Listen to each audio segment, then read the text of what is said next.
Magandang araw po sa inyong lahat. Ako po si Ginoong June Iscatron. Ngayon ay nais kong ibahagi sa inyo ang isang kwentong may aral tungkol sa pagmamalaki, pagpapakumbaba at tunay na paggalang. Ang pamagat ng aking kwento ay Ang Binata at ang Dalaga.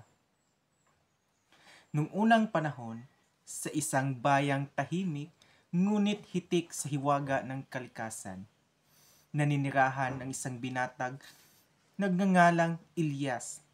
Siya ay kilala sa kanilang lugar bilang bihasang magsasaka, tagapayo sa mga kabataang lalaki, at tagapagpakitang gilas sa mga kababaihan.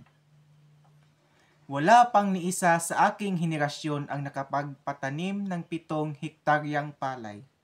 Pagmamalaki niya sa kanyang mga kaibigan habang inaangat ang kanyang ulo, at lahat yon sariling pawis at lakas ang puhunan.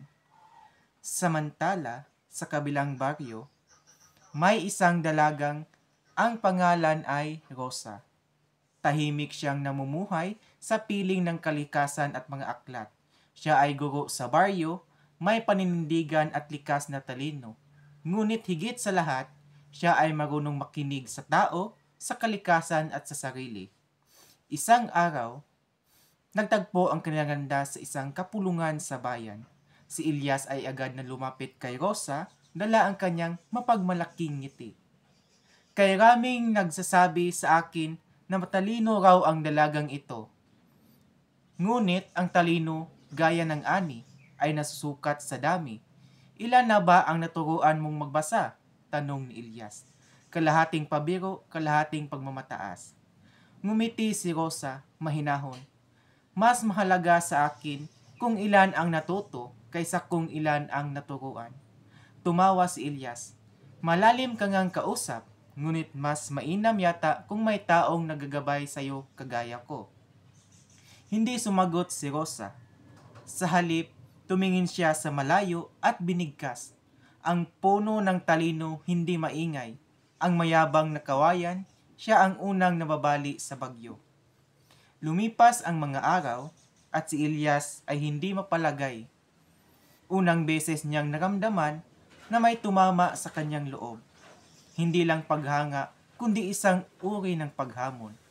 Kaya't nagpasya siyang yayain si Rosa sa kanyang bukirin upang ipakita ang bunga ng kanyang pinagmamalaking tagumpay. Halina't at samahan mo akong silipin ang lupaing pinagpupuyatan ko. Doon mo makikita kung gaano kahalaga ang sipag at disiplina sa buhay. Yaya ni Ilyas. Nag-alinlangan si Rosa ngunit sumama. Sa gitna ng kanilang paglalakad, paakyat ng bundok, biglang bumuhos ang malakas na ulan. Ang makikitid na daan ay naging maputik at sa isang iglap nadulas si Ilyas sa gilid ng bangin. Rosa, tulong! Sigaw niya, puno ng takot sa boses at dati laging panatag. Hindi nagdalawang isip si Rosa. Hinila niya si Ilyas gamit ang isang matibay na baging at inabot ang kanyang kamay. Humihingal si Ilyas habang nakaupo sa gilid. Salamat! Hindi ko akalaing ako'y mailigtas ng isang babae ng isang tulad mo. Tumayo si Rosa. Basa man at nanlalamig, ay dignidad pa rin ang bumalot sa kanyang anyo. Hindi sukatan ng kahinaan ang pagiging babae. Hindi rin palaging sukatan ng lakas ang katawan. Minsan, ang tahimik na puso ang siyang may pinakamatibay na paninindigan. Mula sa araw na iyon, hindi naging gaya ng dati si Ilyas. Nagsimula siyang makinig, magtanong at matutong tumanggap ng pagkakamali. At sa tuwing siya ay magpupunta sa bayan, hindi nayabang ang kanyang dala, kundi ngiti at tunay na respeto. Makalipas ang maraming buwan, sa ilalim ng punong mangga kung saan silang unang nagkausap ng mahaba, muling lumapit si Ilyas kay Rosa. Ngayon, natutunan ko ng yumuko sa hangin ng pagninilay.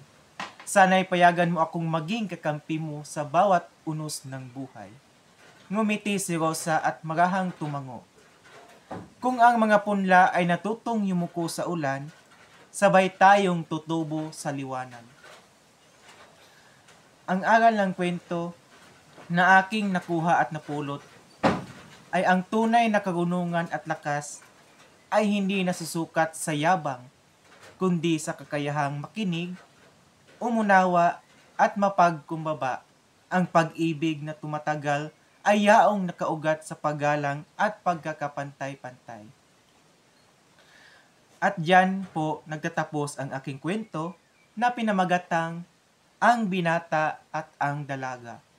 Naway naibigan ninyo ito at may napulot kayong aral na ang tunay na lakas ay nasa kababaang loob at ang paggalang sa kapwa ay susi sa pagkakaunawaan. Maraming salamat po sa inyong pakikinig.